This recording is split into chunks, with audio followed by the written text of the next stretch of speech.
ได้เมื่อสามหนึ่งมาได้เห็นเวียกสองมาได้เห็นธุรกิจสามมาได้ได้ผัวได้เมื่อสามอย่างแต่เดือนสี่เราสรุปไปแก้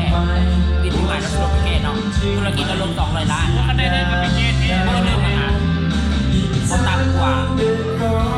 2 ล้านปลายเขาเลยครับเอาอันที่เราตีโตนุกนะแล้วก็มียานุกเนาะแล้วก็ได้เราโอนเป็นทองว่าลูกไข่ทองร้านลูกไข่ทอง